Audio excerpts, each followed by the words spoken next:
Welcome to our Curious Amalgam, the weekly podcast brought to you by the Antitrust Law section of the American Bar Association. Our Curious Amalgam explores the fascinating and increasingly overlapping world of competition, consumer protection, data protection, and privacy law. Each week, we bring you leading global experts on the most compelling issues of the day. Enjoy the show.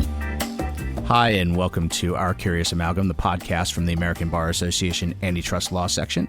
My name is John Roberti, and today's topic is How Does This Pay? Understanding the Role of Litigation Funding. In the past several years, there's really been a revolution in how we think about parties to litigation. In every litigation, there is risks. And whenever there's a risk, those risks can be hedged or monetized.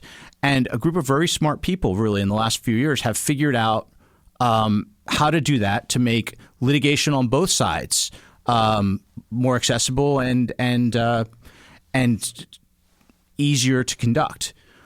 We have a couple of folks who are going to explain to us how that works on both sides of the Atlantic. My co-host today is Matthew Hall. Hi, Matthew. Hello, John. It's very good to be back. So, Matthew, what are we doing today? Well, as you mentioned, we're going to be talking about commercial litigation funding, which is big growth area in the litigation space, both here in the UK and in the US and elsewhere. And lawyers active in litigation and also companies and others who might be involved in a potential matter need to be aware of the options to get their cases funded and therefore maybe run a case which otherwise you wouldn't be able to proceed with, particularly if you're on the claimant side. And I think in short, the litigation funding industry opens up justice and assists with litigation matters proceeding usually to settlement, but also necessary to court. And Matthew, you've covered this a little bit, but why is this important? Well, as I said, I think it opens up justice and allows litigation and settlements which wouldn't otherwise take place. I think it's important for people active in the space to be aware of the state of play in both the EU and the US, and also to gain some understanding of how these arrangements work in practice, because it is a fairly niche area. There's a lot of know-how and practice that has built up, but it's still, to some extent, unknown. I think we can learn a lot from our two guests. Well, who are those guests? Well, we'll be talking to Andy Woltman from Statera Capital in Chicago. He's the co-founder and managing director at Statera, which is a commercial litigation finance firm structured to address middle market investment needs, both large and small. Prior to launching the business, where he was a commercial litigation partner with McGuireWoods. We're also going to be speaking with Rosemary Ioannou, Vannin Capital in London. She's regional managing director for the UK and Europe at Vannin. She was an early adopter of the funding industry, having joined Vannin over 5 years ago. Before that, she was in the dispute resolution team at Overy, a law firm in London, where she trained and qualified as a lawyer. So welcome, Andy and Rosie. Thanks for having us. Thank you. So I'm just going to start off with a look at the broad picture. Rosie, could you just take us through from a 30,000-foot level what the commercial litigation funding market or industry looks like here in the UK? Yeah, absolutely. And I think, as you've both said already in the introduction, the explosion of funding in the last 5 years has really been incredible, and the knowledge of lawyers and their clients around funding has increased exponentially in that time. But there is still a lot of knowledge to be developed and gained, and these conversations are really helpful with that. So thanks so much for having me. As you rightly pointed out, Matthew, in your introduction, funding is an access to justice tool and comes from its heart a desire to find a way to fund valuable and viable meritorious claims by impecunious claimants who simply don't have the resources to fund litigation, they turn to litigation funders as an avenue to pursue those claims. It started really in Australia, in the insolvency world in Australia, and the UK was then one of the early adopters from the Australian market. However, the funding market has just increased so far beyond the funding of impecunious claimants in the UK, throughout Europe, and across the globe. And we've seen a marked shift in the number of claims being brought by well-capitalized claimants, using funding not purely as an access to justice tool, but as much as a risk mitigation tool, driving value for their businesses, driving value for their investors. So using funding becomes a choice rather than necessity. In the UK and Europe, we're seeing an increasing number of claims being brought by corporate pension funds and large institutions, mainly driven by shareholder actions and competition follow-on claims. But what we're also seeing is a new wave of consumer group actions developing in the collective action space, most notably across Europe, in the UK and in the Netherlands, where a new procedure for the bringing of collective actions has recently been introduced. Thanks, Rosie. And I think it's important to point out, as you say, it's not only impecunious claimants, but also it can be used as a tool by corporates generally. But that the comment about class action or collective claims may be a good segue to Andy in the US. Usually the US is leading with these types of issues, Andy, but is it the case that the US was leading, or is the US following behind in a similar way? The U.S. is very much following the UK markets and other established markets, such as Australia, which is fairly interesting given that contingency fee arrangements have been established here in the U.S. for more than 100 years. It's only in the past 5 or so years that litigation finance has become more established, both with capital and robust use by the law firms and the corporate clients across a number of claims. Today, there's distinct markets for consumer litigation finance, which is typically post-settlement advances on personal injury and medical malpractice, law firm lending, which is focused more on firms equipped to handle those class actions, and then true commercial litigation finance. In the commercial litigation finance, there's now more than 30 pure-play commercial litigation finance provider, a handful of additional hedge funds or credit funds, all totaling perhaps more than $10 billion in capital to invest today, but very much still in the early stages of development, but to Rosie's point, experiencing rapid growth here in the U.S. Thanks, Andy. So let's tie it to the real world for a moment. Rosie, can you talk us through any well-known example that listeners may have heard of where commercial litigation funding was used to put together a claim? Absolutely, and I'm speaking very much to an American audience, so I hope our English claims have touched the shores on the other side of the Atlantic. I think probably two of the largest and most high-profile claims which have been funded in the UK to date are groups within the RBS shareholder action claim, which saw a number of groups of institutional shareholders and others bringing claims against RBS in relation to the RBS rights issue during the time of the credit crisis.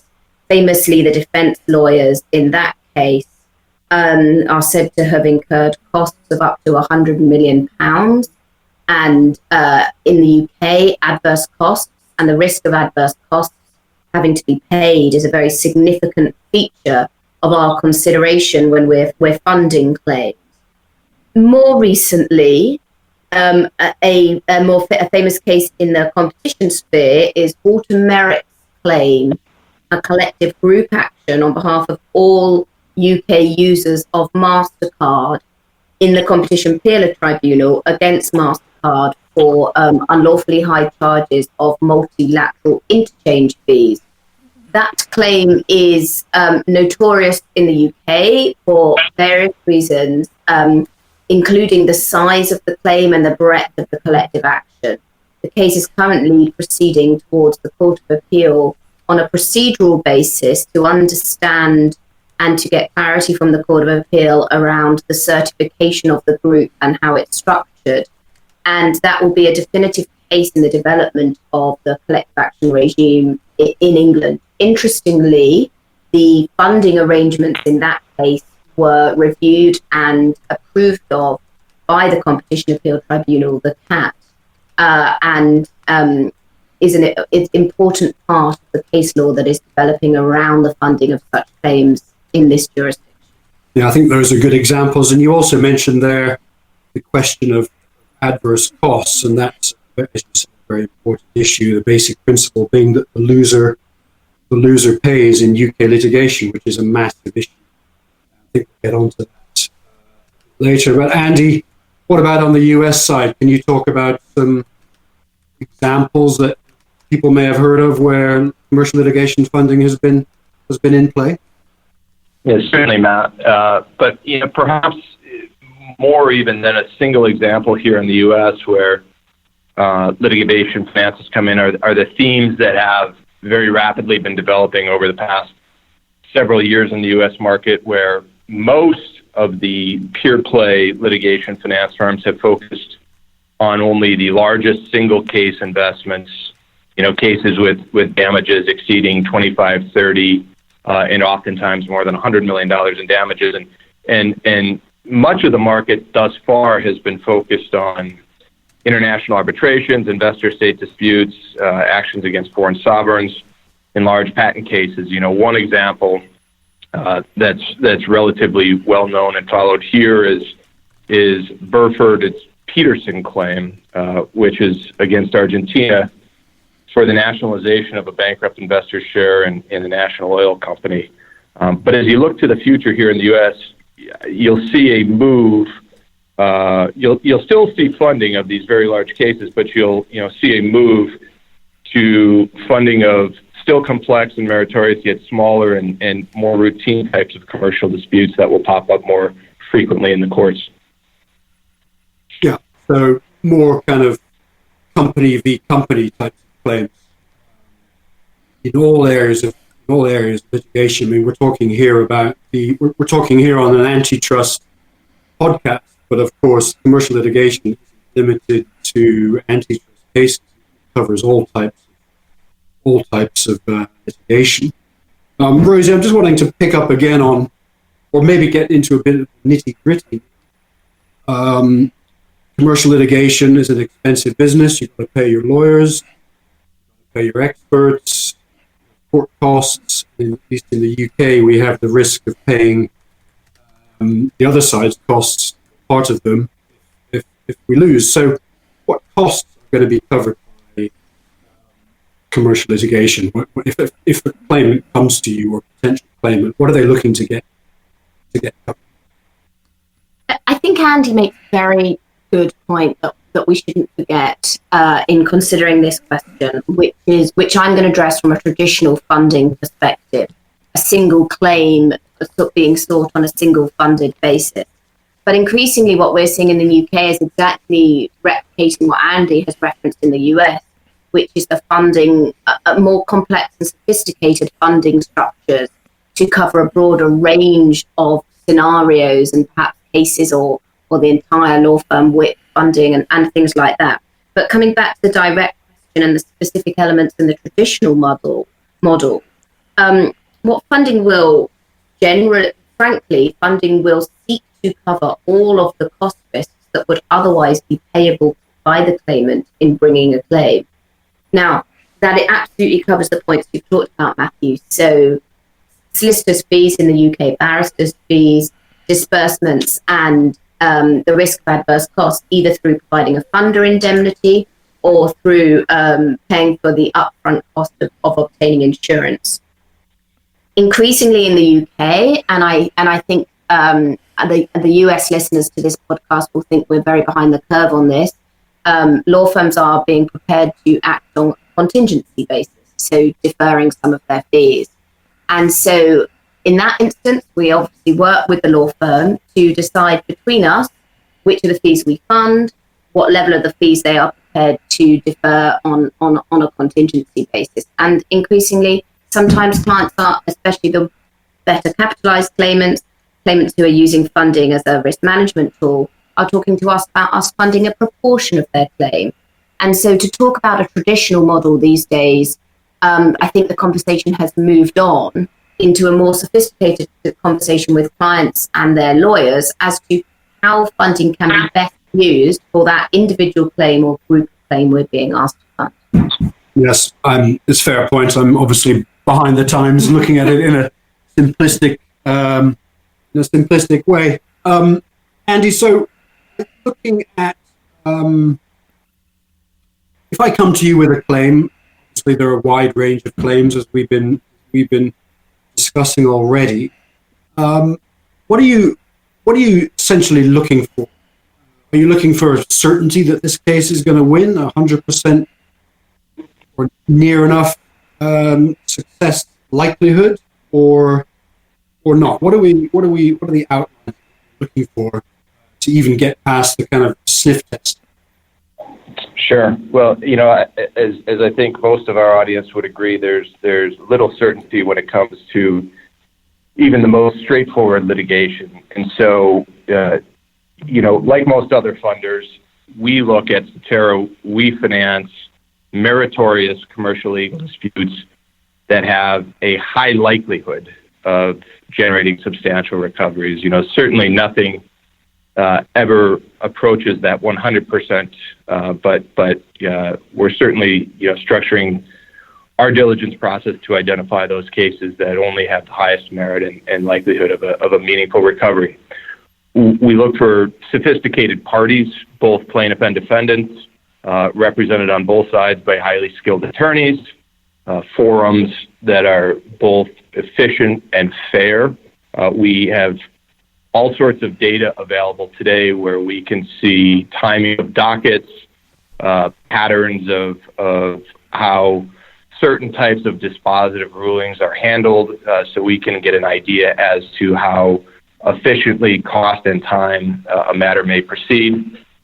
We look to identify defendants that have an ability to pay on any settlements, and there must be a sufficient spread between the investment amount needed and the likely outcome. And that's one conversation that is, somewhat novel to attorneys when, we have initial conversations with folks who haven't had prior experience with litigation finance. It's not that the case is simply a winner on the merit, but all of those factors need to line up for it to be investable, for a litigation funder.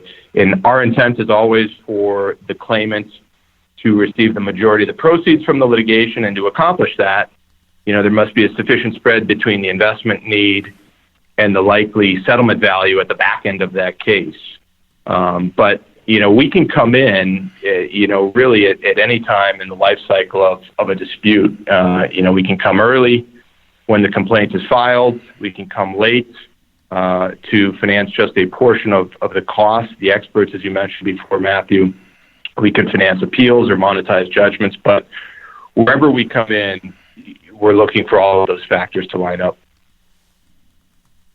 As you say, it's not only is this a, quote, good case, but you need to look at, even if we win this case, could the defendant actually pay up?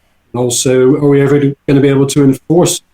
So there's a whole range of factors, as you say there. Rosie, looking at, your company, Vannin and Statera, of course, in this industry to make money on these investments, without giving away any of your kind of secrets. And if I'm looking to get my claim funded, what are you going to be asking for in terms of your return? I know you're going to tell me it's negotiable and depends on the case and sophistication, etc. But just to give me some broad idea of how much of my, if I win £100, how much am I? What's the? You've answered my question. It depends on the case. It's negotiable, Matthew. We, like Andy's firm, want the claimants to walk away happy. That means them walking away with a proportion of the damage that they consider to be reasonable in the circumstances of that case. We're only funding meritorious claims or what we perceive to be meritorious, well-run, strong claims. We're often asked, do you price the risk? Do we price the risk of winning? No, because we expect the claim to win. So what we are driven by in our assessment on the pricing of cases, primarily, and there's always other factors, is the economics of the case. How much does the case cost to run as compared to the likely damages recovery? Now, the likely damages recovery is very different in most situations to the amount actually being claimed. So we look at the likely damages recovery, not the amount actually being claimed.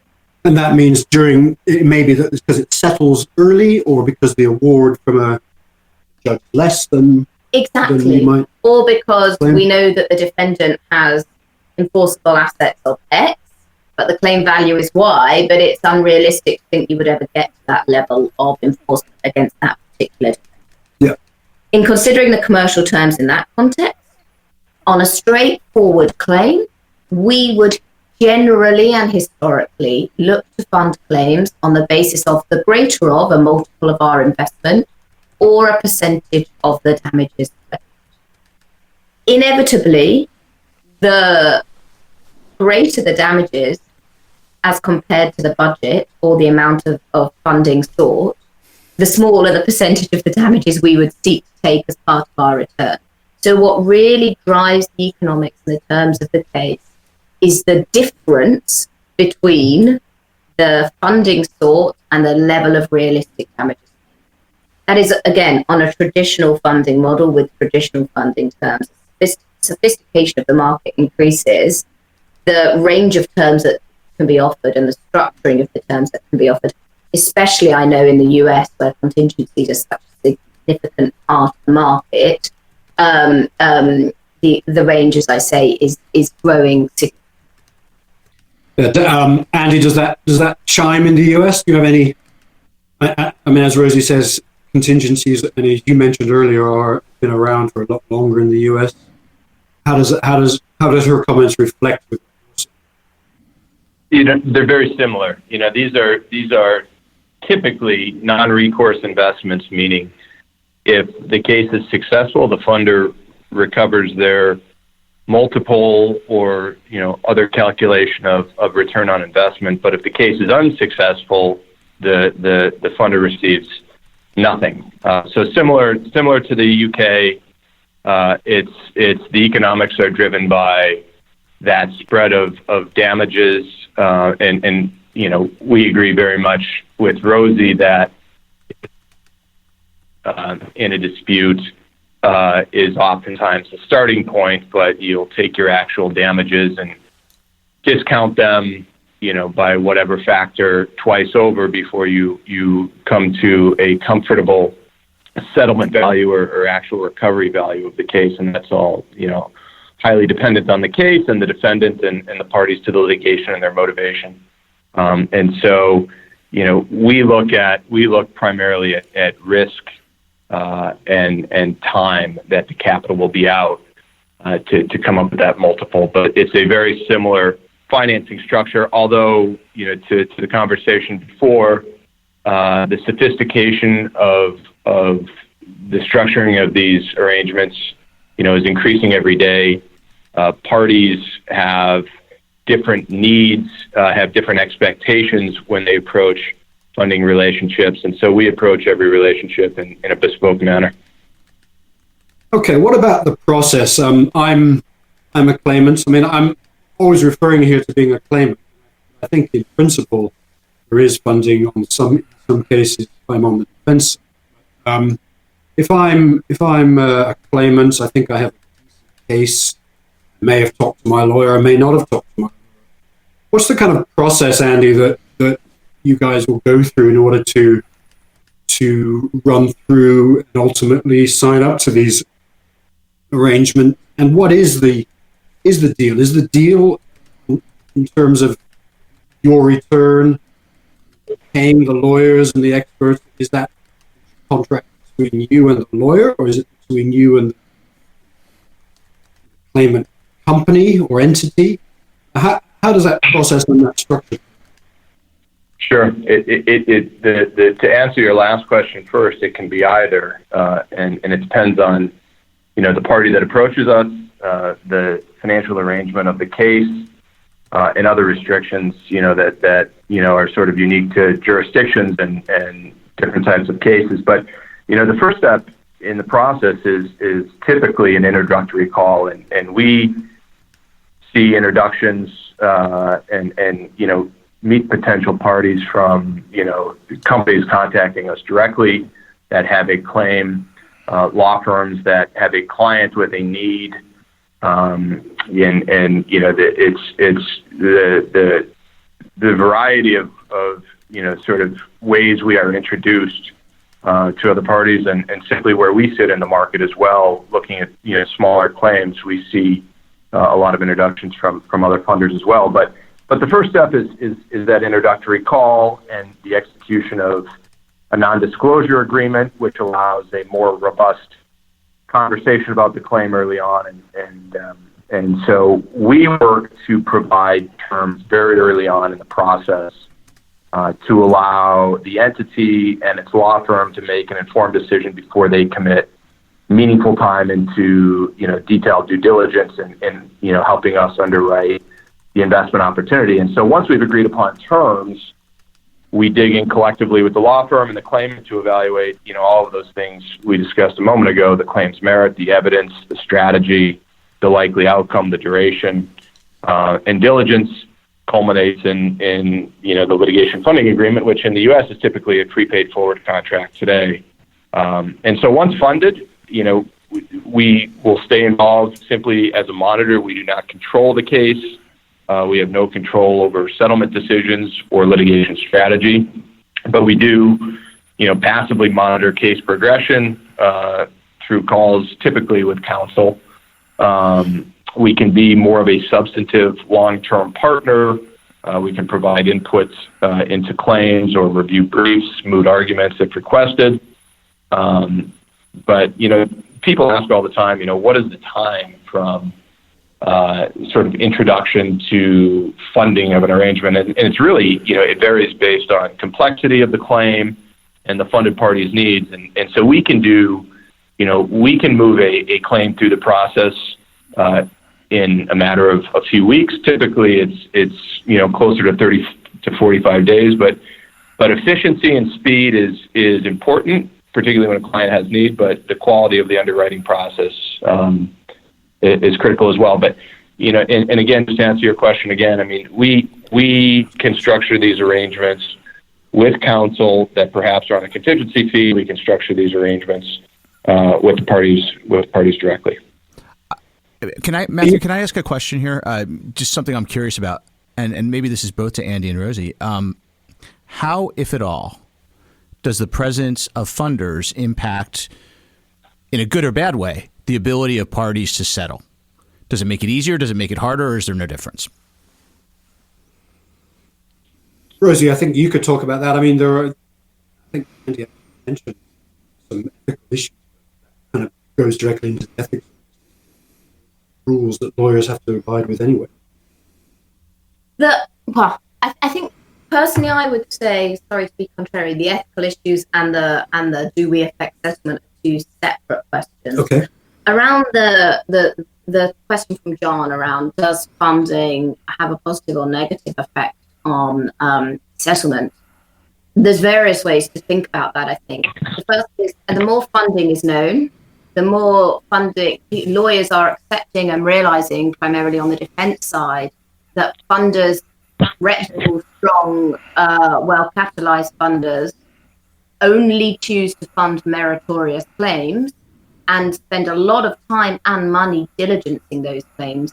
What funding I see doing is assisting in the early settlement claims, because defense lawyers who traditionally were skeptical of funding, viewing funding as encouraging meritorious claims, are realizing we are investing in these claims purely as investments, and so we want them to be good.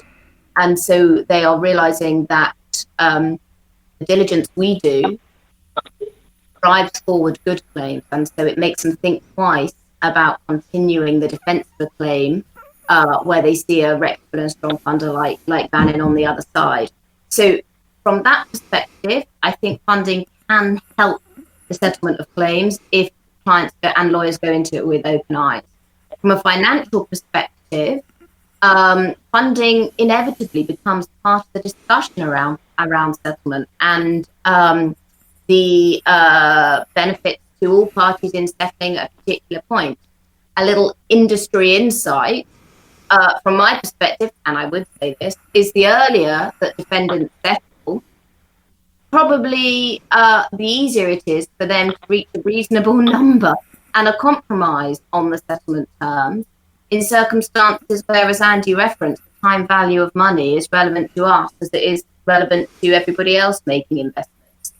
In terms of the ethical issues, these are frequently thrown in my face around control. Andy's already said, in the US, funders don't take control. We don't take control in the UK either, or elsewhere across Europe. Another ethical issue is transparency. There should be transparency of funding and who is funding what claim. We, as a reputable, strong funder and a member of ALF, the Association of Litigation Funders, have no issue with the fact of our funding being disclosed. People seem to think that we are dancing in the shadows. We're not. It is up to claimants to choose whether they disclose the fact of our funding or not. And we see that as a strategic decision for them rather than a broader ethical issue. There's also discussed. Sorry. No, please continue. Sorry. So, and I suppose my only other point is one we've covered a lot, which is historically the accusation has been that funding encourages unmeritorious claims. I think the discussion today has evidenced the emphasis that we as funders place on only funding strong and good claims. So I think that accusation has fallen away in recent years. You know, as I sometimes face settling claims here in the U.S., one of the factors I'll consider is the plaintiffs appear to be cash poor. If I get in early, I can get a lower number because they're cash poor and they'll want me to, quote, fund the litigation through their initial settlement. With funding, it seems that argument is weakened. Am I right about that? Does that change the dynamics at all? You know, I'd be happy to jump in on this. I mean, I do think, and perhaps, John, this isn't directly answering your question, but I do think, you know, there's scenarios where funding can be a cheaper source of capital than a true contingency, you know, particularly where in the U.S. the market has, you know, generally accepted a prevailing 30 to 40% contingency fee. But for actions that have a high likelihood of early resolution, or where there's a meaningful spread between, you know, the expense of the litigation and the potential recovery or, you know, settlement value, oftentimes the economics are better for the claimants under a funding arrangement than, you know, in a true contingency arrangement with their law firm, which makes settlement decisions much easier early on. Thank you both. I think we're bumping up against our time. Matthew, any final questions before I ask? I go in a slightly different direction. Yeah, just very briefly, Rosie or Andy, where do you see the future of this? Is it just going to keep expanding, or is there any natural limit, or where do we see it going? Rosie, you have any comments on that? I see the market expanding significantly for reputable, strong, well-capitalized funders as clients and law firms realize the benefits of funding and the true economic and financial drivers for them in using funding, enabling them to view litigation as an asset rather than a liability, which has traditionally been how it's viewed. So the growth I've seen in the last 5 years, I expect to continue. And Andy, I can't see you nodding, but I imagine you are probably nodding as well along to that. Yeah, no, absolutely. No, we're still very much in the early innings of the development of litigation finance in the U.S. and you know, as we mentioned before, just a more sophisticated conversation as more lawyers and corporates become comfortable with the solution, understand the value of the tool. And so, you know, you'll see here in the U.S. this evolve, from a solution that is thus far focused, very much on just the AmLaw 25 and the larger cases to a much broader market. Law firms will continue to find ways to generate new business with, the power of this alternative tool, both to grow thematic and industry-focused practices. Corporations see this very much as an access to justice solution, which we see daily, but also on using, claims, the asset value of these claims to transform legal departments from, historical cost centers to budget neutral or revenue generators. So you'll see continued expansion here in the U.S., but the geographic expansion as well. We mentioned a moment ago, the growth globally of litigation finance, but it's not only the U.S., the U.K., and Australia, but markets like Hong Kong and Singapore and Israel and Africa, in India are all sort of the next generation of growth. Well, we're short on time, so I want to applaud you both for taking a path less traveled as you have advanced your legal career. And I think this is a new and maybe not so new, but emerging and very interesting development that we will like to stay in touch on and continue this conversation. But before we do that, we have the final segment of our program that we call The Curious Hat. And now it's time for The Curious Hat. Okay, I have an actual hat that has actual questions in the hat. But because we're sort of in different locations today, I'm going to ask Rosie and Andy each to pick a number between 1 and 20, and I will ask you the question that corresponds with that number. So Rosie, why don't you go first? Number between 1 and 20. Very nervous. Number 6. Number 6. Okay, this is actually one of my favorite ones. It's a good choice. If you were stranded on a desert island with a DVD player and could only bring 3 movies, what movies would you bring? Oh, I'm literally the only person in the world who doesn't enjoy watching movies. I would bring... Would I have my family with me? Sure. It's a vacation on a desert island. You're stranded. Somehow you have a solar panel that allows you to charge a DVD player, and you've decided only to bring 3 DVD players, but you've also brought your family. So, with that. Okay, on that basis, I'd bring Frozen 1, Frozen 2, and Mary Poppins. I'd be on a desert island wanting to enjoy the sunshine, and I'd need something to entertain my children. So, Andy may or may not agree with me, but Frozen 1 almost ruined America with that one song. Andy, how about you? You want to choose a number between 1 and 20? Is it unfair if I choose 6 and follow the same question? Yes, same question. You're on a desert island. I'll choose. For the audience sake, I'll choose 11. I'll vary it up. Okay, number 11. If you had to describe yourself, wrong one. Number 11. Which famous living or dead person would you want to meet and why? Oh boy. Narrowed down to 1. Well, I'm from Illinois, and so I'll go with an obvious and easy one, which is Abraham Lincoln, simply because of the way he was able to steer our country in such a tumultuous time, and also just a great and influential lawyer. I'll go with Abraham Lincoln. Interesting. When you said you were from Illinois, I thought you were going to go to Mike Ditka. But with that, thank you both for being on the program, and we will see you next time on Our Curious Amalgam. Thank you for listening to this week's episode of Our Curious Amalgam, a competition, consumer protection, data protection, and privacy law podcast. It is produced and shared around the globe by ABA's Antitrust Law Section. The opinions expressed by the participants in this podcast are their own and do not necessarily represent their employer or other organizations. If you like what you heard or would like to become a member of the American Bar Association, please check out what the Antitrust section has to offer at ambar.org/antitrust. You can learn more about our podcast at ourcuriousamalgam.com. If you have comments, suggestions, or podcast ideas, please reach out to us at podcast@ourcuriousamalgam.com. Until next time, thank you for listening.